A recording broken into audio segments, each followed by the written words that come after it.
Урматтуу достор, орозо айы жакшылыкта жарышуучу ай экендигин айтпасак деле бардыгыңыздар билесиздер.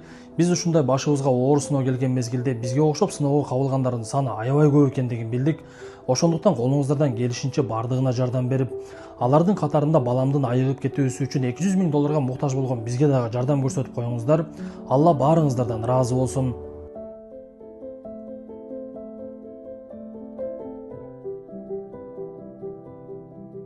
Салам достор, назарыңыздарда Аралаш медиа. Бүгүн сиздерге суранычтар боюнча дагы бир кызыктуу тасмалардын бирин кыскача баяндап бермекчибиз. Сиз шашпай отуруп, мага жакты белгисин басып, видеону аягына чейин көрүүгө даяр болуп калган болсоңуз, биз баштадык.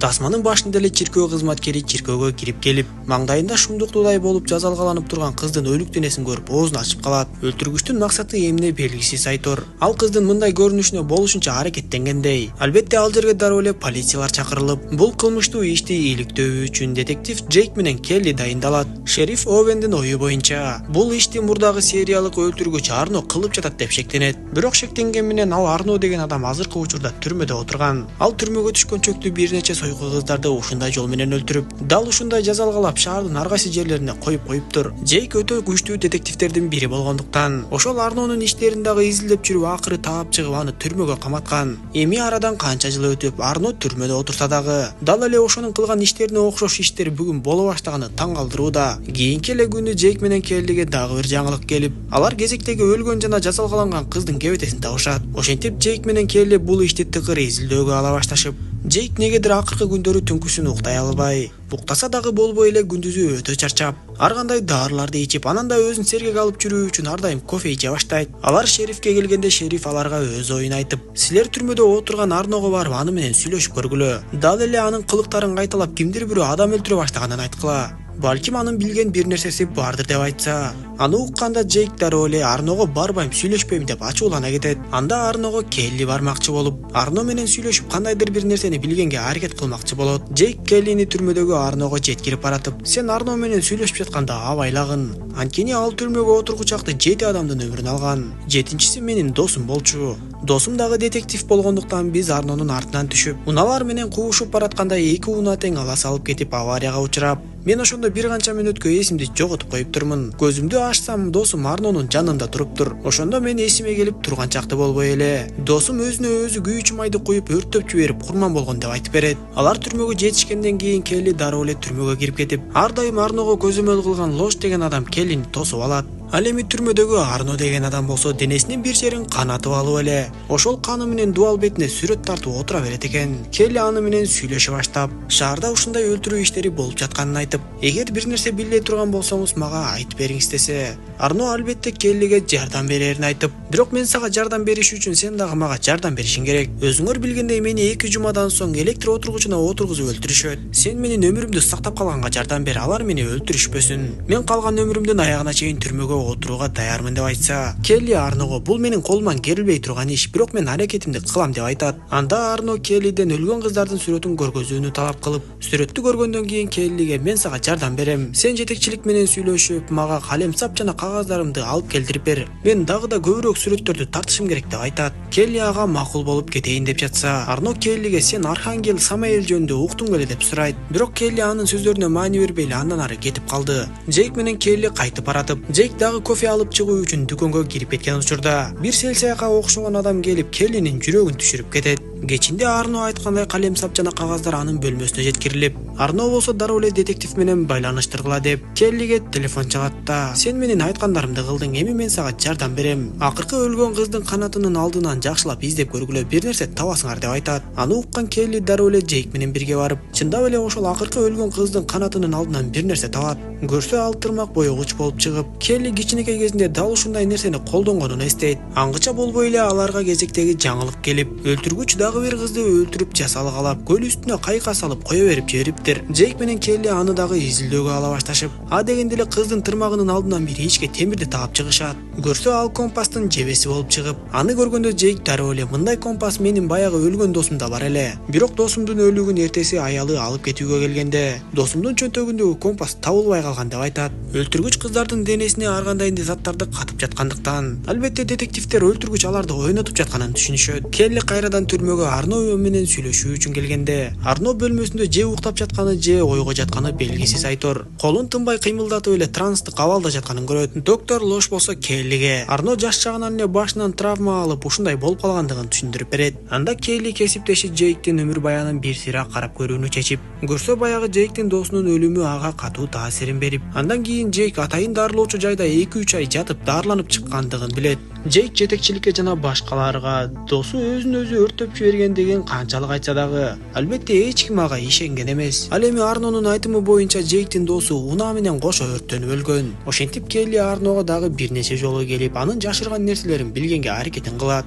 Күндөрдүн биринде Келли жигити менен үйдө отурса, бир кезде баягы сел саяк адам үйгө кирип келип, Келлиге кол салганга аракетин кылат. Жигити аны коргоп калып, бирок жанагы сел саяк адамды кармап калууга мүмкүн болбоду. Ошондон бир аз өтпөй эле дагы да кабар келип, Келли менен Джейк бул жолу музейден жаңы өлүк кыздын денесин табышат. Албетте ал деле башкаларга окшош жазалгаланган. Бул жолу кыздын жанынан компасты табышат. Джейк компасты көргөндө ал баягы досу Зиконун компасы экенин дароо тааныйт. Алар бул жерде бир сыр бар экенин билишип, компасты эч жака баягы табылган жебени компаска салып көрүшсө, компастын жебеси кайсы бир багытты көрсөтөт. Алар компастын жебеси сүрөттү көрсөтүп турганын байкашып, сүрөттү алышса дубалдын бетинде жазуу бар экен. Алар дароо эле голланд тилиндеги жазууну которуп көрүшүп, көрсө бул жазуу кайсы бир китептин аталышы экен. Джейк менен Келли эми дароо эле ошол китепти табышып, ал жактагы маалыматтарды карап жатышып эле Келли ошол китептен Архангел Самаэль деген периштени көрүп калат. Көрсө бул алардын дининдеги тозокко ташталган периштенин ысымы болуп, Келли Джейкке бул ысымды мага Арно айткан деп айтса, Джейк дагы Келлиге менин досум Зико дагы өлөөрүнө бир күн калганда ушул ысымды атаган деп айтат. Ошентип детективдердеги эмне болуп жатканын такыр эле түшүнө алышпай, аңгыча болбой эле шериф аларды өзүнө чакырат. Көрсө алар менен ойноп жаткан өлтүргүч кезектеги курмандыгын кармап алып, анын кезектеги курмандыгы шаардык вице-губернатор аял болуп чыгат. Өлтүргүч эмнегедир бул жолу ошол губернатор аялды сүрөткө тартып,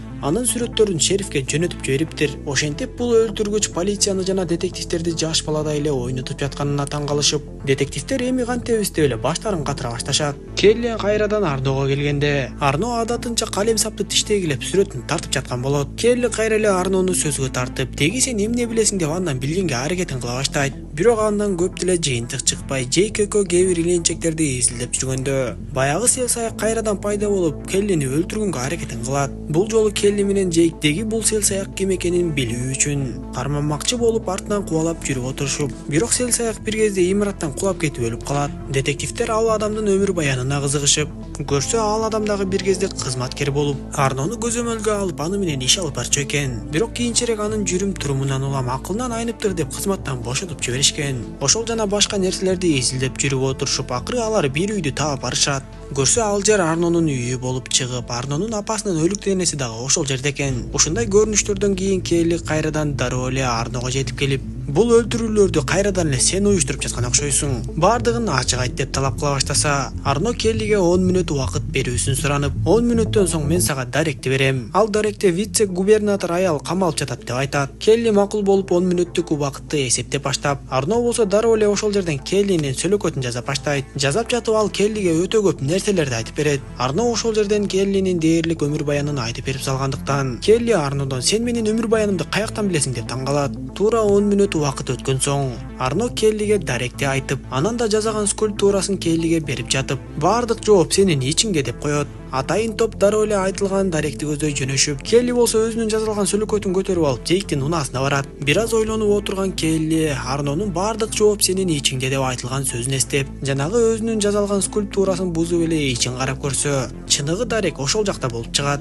Анда Джейк менен Келли дароо эле ошол дарекке жөнөшүп, сыягы Арно Келлини ошол дарекке өзү жалгыз баруусун көздөгөн окшойт. Ошентип детективдер даректи таап барышып, үйгө кирип келишсе эле дубал бетинде Келлинин сүрөттөрү жана ага тиешелүү өтө көптөгөн документтердин илинип турганын көрүшөт. Көрсө Келлини кимдир бирөө көп убакыттан бери изилдеп аңдып жүргөнү белгилүү болот. Джейк дароо эле "Мен бул жакты изилдөө үчүн жардамчы топту чакырайын" деп үйдөн чыгып кетип, Келли болсо эч нерсени түшүнбөй ошол жерде турган кезде аялдын кыйкырган үндөрү жертөлөдөн угулат. Ошондо Келли дароо эле жертөлөгө түшө баштап, ар жак бер жакты текшерип жатып, ошол жерден губернатор аялдын байланып турган жеринен табат. Анда губернатор Келлиге өлтүргүч ушул эле бөлмөлөрдө жүрөт деп айтып, Келли дагы ар жактан өткөн көлөкөнү байкап калгандыктан, ошол жакты көздөй басып көлөкөнү көргөндө аткылап жиберет. Жыйынтыгында өтө таң калыштуу нерсе болуп көлөкөнүн артынан Жейк чыга келип, ал өзүн бир кызыктай алып жүрүп жана бир башкача сүйлөп жатты. Жейктин сүйлөгөн сөздөрүнөн улам Келли ал чыныгы Жейк эмес экенин сезип, сүйлөп жаткан адам Жейктин денесине кирип алган Арно экенин түшүнөт.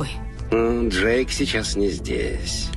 Ошондо Жейктин денесин ээлеп алган Арно өзүнүн бала чагын айтып бере баштап, көрсө жаш кезинде апасы аны урушуп жатып түртүп жибергенде, Арно башы менен катуу тийип, башында тромб пайда болуп, ошондон кийин ал бир нече жыл басканга мүмкүн болбой кол арабада отуруп калат. Ал сүрөттөрдү жакшы тарткандыктан ар нерселерди тарта баштап, өзгөчө адамдын сөөлөкөтүн портретин тартууга өтө кызыгып калат. Убакыттын өтүшү менен Арно ар кайсы адамдардын портреттерин тартып, анан да ошол тарткан сүрөтү аркылуу, ошол тарткан адамдын акыл эсин ээлеп алуу жөндөмүнө үйрөнүп алат. Башында Арно бул шайтандын кандайдыр бир азгырыгы деп түшүнүп, бирок кийинчерээк бул өзүмдүн кандайдыр бир касиетим деп кабылдайт. Ошондон тарта ал ар кайсы адамдардын сүрөтүн тартып, алардын жан дүйнөлөрүн ээлеп алуу менен алек болуп, өз апасы сойку болгондуктанбы айтор сойку кыздарды өлтүрө баштаган. Ушул нерселерди айтып бергенден кийин Арно тапанчасы менен Келлини өлтүрмөкчү болот. Бирок Келли биринчиден атып жиберип, Жейк жарадар болгондо гана чыныгы өзүнүн акыл эсине келип, эмне болгонуна такыр эле түшүнбөй калат да, сен кандай болсо да бул ишти соңуна чык деп айтып, ошол жерден жам берет.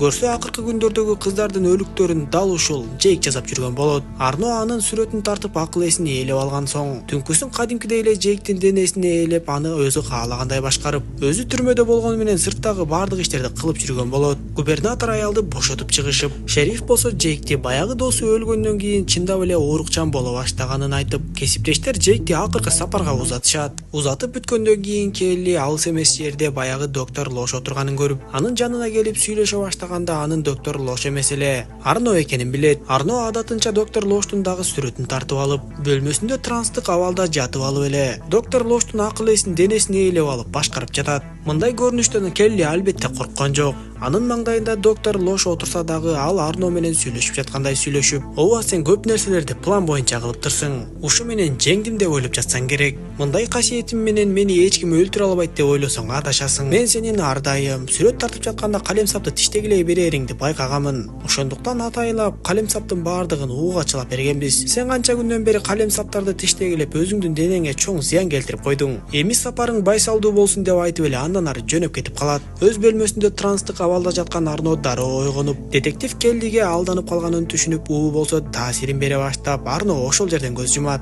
Тасманын акыркы кадрларында детектив Келли жигити менен унада кетип бара жатканын көрөбүз. Ушуну менен тасмабыз соңуна чыгат. Достор, видео жаккан болсо мага жакты белгисин басып, дос тааныштарыңыз менен бөлүшүп койгонду унутпаңыз. Кийинки видеолордон көрүшкөнчө аман болуңуздар.